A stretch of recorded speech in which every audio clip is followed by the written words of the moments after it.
Hello. Um, so I am recording because I am hoping that maybe this video could bring awareness to people. Maybe it could help, with those who need to see some more representation in their life or so. But I was born with a cleft lip, and I'm pretty sure you can see the scar. But anyways, I was born with a cleft lip. I'm not sure if there's some palate or not, but traditionally when you grow up from the time that you're a baby up until, like, I don't know, your teenage years, you're supposed to have maybe 7 procedures in total. And that's basically to make sure that your development is proper, your bone growth, your bone is proper, and your speech is developed and all of that, and that there's no like issues with basic bodily functions like sucking on a straw or swimming or whatever. Anyway, so of all those procedures, I only had one, and that was when I was probably 10 pounds. So I was like 6 months or however months old I was a baby. But anyways, I only had one procedure, and that was to close my cleft lip up. But now that I'm older, and yeah, now that I'm older, I went to some doctors and I realized that I only got one procedure when I needed at least like 4, 5, 7 more. And so at 32 years old, I am catching up with all these medically necessary procedures. So back in November, it is currently February 23rd, 2026. But back in November 2025, I had my peg lateral, so my tooth number 10, extracted.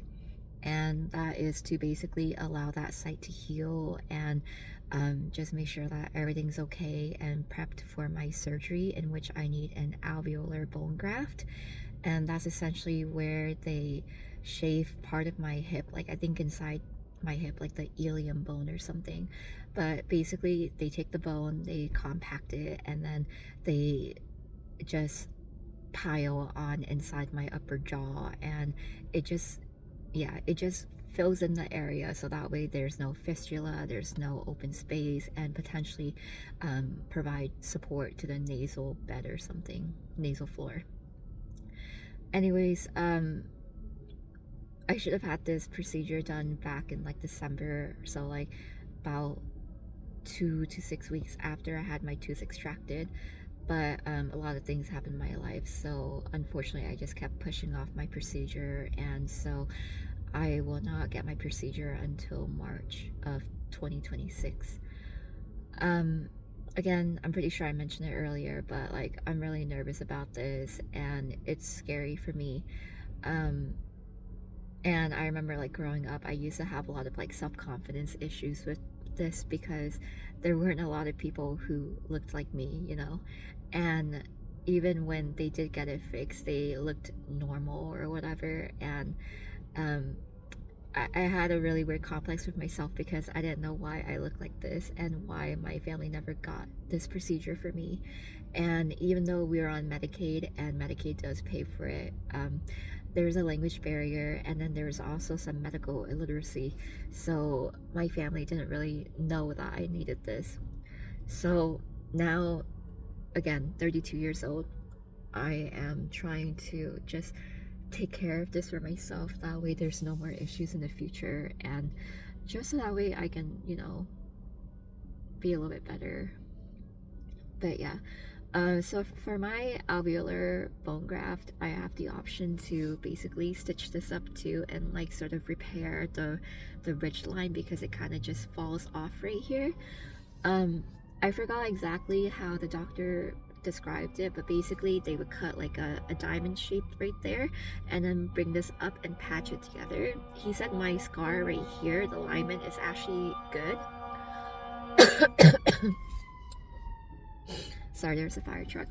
He said the alignment is good, but I'm a little concerned about it because like when I close my mouth, you can tell that there's like a slight little gap here, and if they fix it and brought this up more, I'm scared that it's gonna leave more of a gap.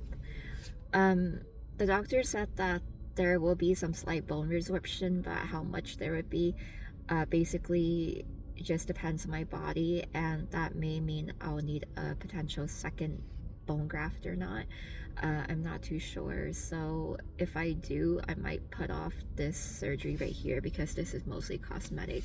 And yeah, um, part of me wants to keep it just because I know like it's it's a little unsightly, but it does, you know, initiate dialogue, especially with the younger kids. But I don't know. Like this is random. Now I'm just kind of going off on tangents, but I remember like I had a little kid that asked me what happened there, and I said, just plainly, I said, "Oh, it was open, but I closed it." And they're like, "Okay." So, yeah. Anyways, my procedure is in March. I forget exactly when, but I'm thinking like prior to that, I'll just document this whole procedure and things and sort of not normalize it, but make it less scary for myself and maybe for others who might need this procedure in their life. So, yeah. Okay. Bye.